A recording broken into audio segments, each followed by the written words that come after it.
Doctor संपदा मुंडे यांच्या प्रकरणानं या ठिकाणी महाराष्ट्राच नव्हे तर देश हादरलेला आहे। या ठिकाणी आज सर्वपक्षीय बीडमध्ये या ठिकाणी कॅन्डल मोर्चा निघालेला आहे आणि या ठिकाणी अनेक महिला असतील पुरुष असतील तर डॉक्टर संपदा मुंडे यांना न्याय मिळावा यासाठी भव्यदिव्य असा या ठिकाणी खूप मोठ्या प्रमाणामध्ये बीडमध्ये कॅन्डल मोर्चा निघालेला आहे आणि आपल्यासोबत संवाद साधण्यासाठी या ठिकाणी करुणाताई आहेत। करुणाताई, काय सांगायचे आपण देखील येऊन या कॅन्डल मोर्चामध्ये सहभागी झालेला आहात? मी हेच सांगणार आहे की पहिले तो महिला आयोगवरती ताला टाकला पाहिजे, नाही तरी महिला आयोगची अध्यक्षा बदलून एक सामाजिक चळवळीची जिसने महिलांच्यासाठी खूप काम केलेलं आहे अशी महिलांना त्याचा अध्यक्ष करायला पाहिजे, ज्यांनी करता महिला लोकांना न्याय मिळेल। आणि मी एकच बोलते की जिवंत असताना आज जे लोक रोडवरती उतरतात आणि हजारोची संख्यामध्ये मेल्यानंतर, अरे जिवंत असताना तुम्ही लोकांच्या न्याय हक्कासाठी उतरा ना। एक जिवंत स्त्री कोणती, आज जैसे संपदा मुंडे पण जिवंत असताना ती गेले 3 महिन्यापासून लढत होती, RTI टाकत होती, कंप्लेंट करत होती, पण त्यावेळी कोणी आला नाही तिच्या सपोर्टमध्ये। काय करायचं आपल्याला है ना, पण मेल्यानंतर सगळे लोक राजकारण करताय त्या गोष्टीवरती। हे गोष्टीचा मी निषेध करते आणि हेच बोलते की जरी खरंच लोकांना काहीतरी करायचं आहे आपली महाराष्ट्राची महिलांच्यासाठी तो जिवंत असताना करा, जसे मी करते। आज मला रात्री 2 वाजता जरी कोणची मुलगीचा कॉल आला तो मी तिला न्याय देण्याचा मी प्रयत्न करते। संपदा मुंडे यांनी या ठिकाणी जिवंत असताना त्यांच्या वरिष्ठाकडे देखील तक्रार केली होती, पण त्यांना न्याय मिळाला नाही। या ठिकाणी त्यांच्यावर अन्याय झाला आणि शेवटी जे व्हायला नको होतं तेच झालं। तेच आहे ना, आज पोलीस अधिकारी काय काम करत नाही, नेते लोक आपले आमदार फोडण्यामध्ये, पक्ष वाढवण्यामध्ये आणि आपली सत्ता स्थापनेमध्ये, आपली कुर्सी वाचवण्यामध्ये जे व्यस्त आहे, मस्त आहे।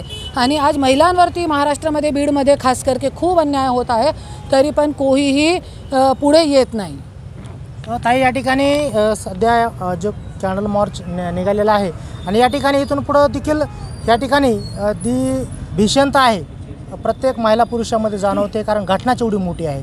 तर आपली काय भूमिका राहील, कारण या ठिकाणी आतापर्यंत आपण अन्याय अत्याचाराविरुद्ध लढत राहिलेले आहात, ह्या संपदा मुंडे प्रकरणामध्ये आपली काय भूमिका राहील? जैसे की अन्याय ज्या वेळे महिलावरती अन्याय होता है त्यावेळे काय होता है की थोडे दिवस चलता है, अनशन आंदोलन करते, नंतर सगळं शांत होता माहोल। पण याच्यामध्ये आम्ही पूर्ण स्वराज्य शक्ती सेनेच्या वतीने मी पूर्ण महाराष्ट्रामध्ये आंदोलन सुरू करणार आहे।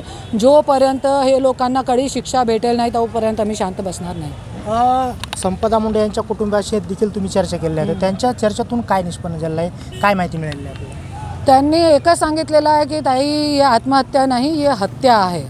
आणि कुछ राजकारणी लोक याच्यावरती राजकारण करण्याचा पण प्रयत्न करत आहे, पण हे आम्ही होऊ देणार नाही। या ठिकाणी जे 2 आरोपीचं नाव त्याच्यामध्ये पुढे आले आहेत आणि त्याचबरोबर एक खासदाराचं देखील नाव त्यामध्ये पुढे येते, त्याबद्दल काय बोलायचं? मी कालही सगळे चॅनल्सला आपली भेट दिलेली बाईट की जे खासदार जे मेन जो गुत्थी उलझलेली आहे ते पोस्टमार्टम रिपोर्ट जे आहे ते कोणाची दाबण्याचा प्रयत्न करत होते, कोणाची फिटनेस रिपोर्ट देण्याचा प्रयत्न करत होते, हे सगळी गोष्टी कोण आमदार खासदारचे कहण्यावरून है ना सांगण्यानुसार हे पोलीस अधिकारी काम करत होते, ये संपदा मुंडेवरती दबाव टाकत होते। हे सगळी गोष्टीची सखोल चौकशी व्हायला पाहिजे। या ठिकाणी आणखी काही आपल्यासोबत चर्चा करण्यासाठी महिला आहेत, काय सांगायचं ताई? या ठिकाणी संपदा मुंडे हे प्रकरण जे आहे तर खूप हृदयद्रावक अशी घटना आहे। हो आहे, बरोबर आहे। अन्याय कुणावर जरी झाला, सामान्य स्त्रीवर, ते खादीवाला असो किंवा वर्दीवाला असो किंवा खाकीवाला असो, गुन्हेगारच असतो आणि त्याला शिक्षा झालीच पाहिजे। आज पैशाच्या दबावाखाली हे मोठे लोक म्हणजे पोलीसवाला असो कुणी असो सगळ्यांची तोंड वगैरे पैशाच्या जीवावर बंद वगैरे करतात आणि सामान्य माणसावर, सामान्य स्त्रीवर हमेशा अन्याय होत राहतो। आणखीन अशा संपदा किती घडतील, इथून मागे पण झाल्या, इथून पुढे पण होतील। जर असं सगळ्यांनी शांत बसून राहिले, काहीच ॲक्शन नाही घेतली तर अशा संपदा आणखीन खूप सुसाईड करायला प्रवृत्त होतील किंवा हे सुसाईड आहे किंवा दुसऱ्या कुणी म्हणजे त्यांची हत्या केलेली हे आणखीन समोर नाही आलेलं आहे। पण महिलांना जिवंत असताना सगळ्यांनी साथ दिली ना तर महिलांची बरोबरी हा पुरुष पण करू शकत नाही.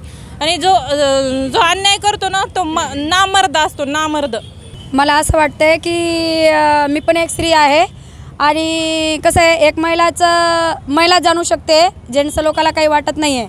तर त्याच्यावर ती डॉक्टर होती, शिक्षणवाली होती, अशी नाही की अडाणी होती, खेड्यात राहत होती. शिक्षण करताना 4 लोकांमध्ये हिंडणारी मुलगी होती, त्याला समाजसेवेमध्ये हिंडणाऱ्या वागायचं पण कळलं होतं. पण हे जे अत्याचार त्याच्यासोबत झालेले आहे हे इथंच संपलं पाहिजे. आणि जे अत्याचार झाले आहे त्याला नक्कीच फाशी शिक्षा झाली पाहिजे. आणि इथनं पुढं बी आमच्या करुणाताईला, मी स्वराज्य शक्ती सेनाचे तालुका अध्यक्ष आहे, आणि इथनं पुढं बी ताईला जरी कुणी रस्त्याला जरी अडवलं तर मी स्वतः एकटी रस्त्यावर कधी पण उभा राहणार आणि कधी पण उभा राहणार.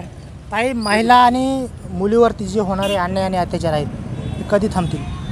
हे जोपर्यंत आपले महाराष्ट्रामध्ये हे सगळे राजकारणी लोक जे आहे ते जोपर्यंत सत्ता दुसरे कोणते नवीन पक्षाची येणार नाही तोपर्यंत थांबू शकत नाही. क्योंकि जे अन्याय अत्याचार करणारे आहे ते कोई सामान्य माणूस नाही.